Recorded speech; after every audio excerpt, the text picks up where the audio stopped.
From I moved here, I was warned about my neighbor. I can tell anybody, I can live with anybody. I say my piece and I'm finished. I have made sure that I wrote my housing association for them to keep on record what has been happening over the years. And yes, we have had our differences, and as I put on record, and I'll put it on record again, my neighbor is not a bad person. From I came here, I realized, and I was told by Tess, my neighbor who took me under her wings, what her situation was. The disagreement between us was about the noise. They used to tear this building apart. The doors were ripped off. My husband and I know how to live in harmony amongst other people.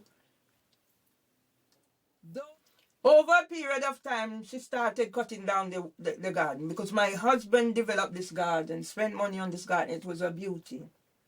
And then I came from church one Sunday, and when I came from church, I saw her up at the window taking photographs, and she had cut down the garden. I came in, and my husband was in tears and said to me, she looked through the window and saw him sat here and went ahead and cut the garden. So I went out and I told her in my mind, and that was it. It's in writing how many times after that she cut the garden, and I had to go with her. And then I decided, you know what, it's pointless. If you look at the garden out there, you will see how bare it is, because as soon as a leaf grows in the garden, she go and cut it down. Yet she had plants in her windows.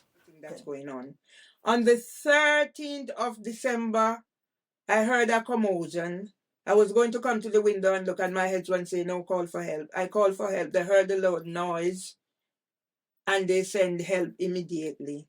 I didn't know who was out there, what was out there. Somebody came and knocked on my door there, and I asked the person to come in because I knew who was coming. And then the person came in, and the first thing the person said to me, it was malicious. She said, you locked her out. I tried to address the situation, but by this time, I guess my neighbor wasn't in a state for us to address, because we had our differences and we addressed them. So I leave it at that. So basically what was done, the glass was smashed. The glass was smashed, and I had to go to bed overnight and leave the door as it was. I woke up the next day and I called the emergency, housing association emergency. And after a few days, they come and boarded up the door. It took another maybe a week before the glass was repaired. So that was in December 2021. And then by May 2022, I got an invitation from somebody from the Housing Association inviting me to an ASBO meeting online. So me being me, didn't know what this is all about. So I got in touch with the number, the person via the number that was sent to me to say I need to discuss the matter about the letter, that I was invited for X amount of time. And the person said to me, no, it's not this time, it's that time. And I said, are you sure? The letter states this time. And the person said to me, no, because I am the one who sent the letter. So I said, can you check your records? And I guess because of that, I guess I was too assertive, I don't know. Matters got downhill from there, because the person was argumentative, and as I said, I don't back down if I know I am right. And it resulted in people hanging up a phone on me, sending me letters and stuff like that. But then again, my neighbor came in a second time and done the first thing that was done the first time, after opening a letter that came from the Housing Association. She opened the letter, the mats were still there, they're no longer there. Put the letter on the mat and came in the night and opened and broke the glass again. This time I called the police and nobody turned up. Right. During that same interval of 2022, I was visited. My husband was visited by Candy Simit from Adult Social Services. And when she came and saw the situation that we were in, my husband and I, she agreed to mediate with the Housing Association on our behalf. Hence, she came with another member of the Housing Association for the meeting. I have the letters here, what took place. Yes? Right. Carried on now. I'm starting to get letters. The mats were right there. My husband brought them from he moved in. And the mats were there. Nobody said anything about the mats or anything. Until I got up one day and I saw a letter on the mat about things in the hallway and stuff like that.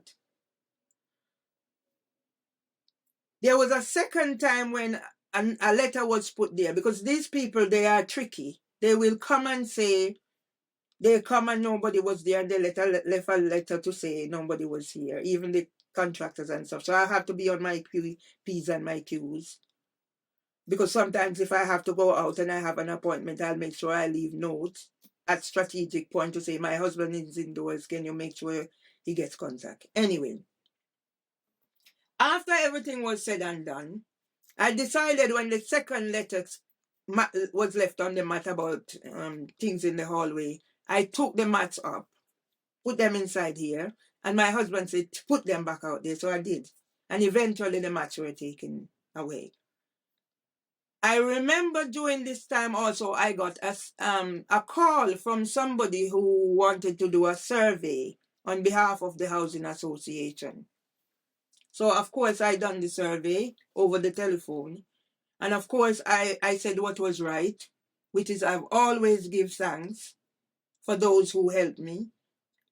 And I said about how good the Housing Association was or is and where they were going wrong.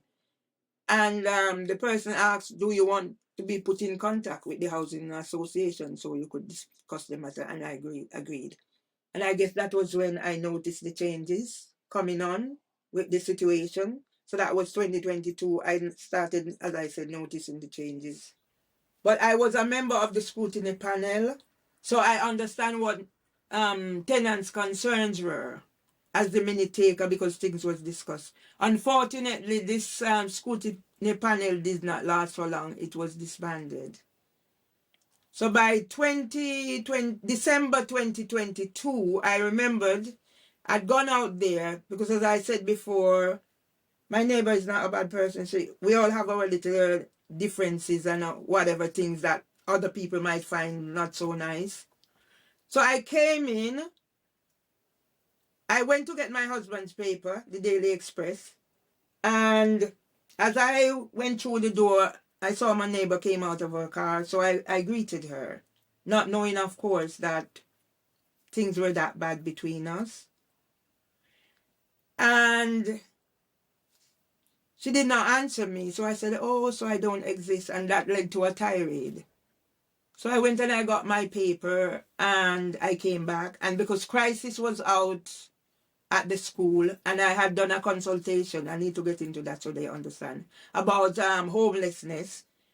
So I went to do some recording. And as I was coming back, I don't know, it was maybe instinct. I met a guy who worked in the council, but he knew me. And I asked him, could you accompany me back to my my house and see I get inside. And when I reached here, she was stood at the doorway. But when she saw I was not alone, she moved away and I came in. And I just want to put into context that she locked me out of the house the other day, and the only reason I got back in was because I had somebody here, the person behind the camera. In July 2023, I received a letter from the Housing Association's solicitors. The person's name was on the letter, a number was on the letter, and all I did was call the number to say, do you understand what you're taking up? Because by this time, Miss Presley had contacted me because of something Herman Cameron had posted online about advocating on my behalf because she was also a member of the scrutiny panel. And here I am today facing imprisonment and eviction for something that I am not guilty of. So all of this was done behind my back. Everything is documented online because I keep a defensive practice, and here I am today. Yesterday I got another phone call about doing survey, satisfaction survey. I've had a letter about opportunity to be on the customer panel. And yesterday I had a meeting because I'm also on the Housing Ombudsman customer panel. So here I am today, trying to put my story out there so others can understand. I'm a storyteller, but I need somebody to help me to put it together. Else I'll be talking from here from I was a child until probably if I live to be 101. So this is Mervelee Myers, your blogger from Alma Grove, asking people, be honest, split the differences. You might have seen me and know me.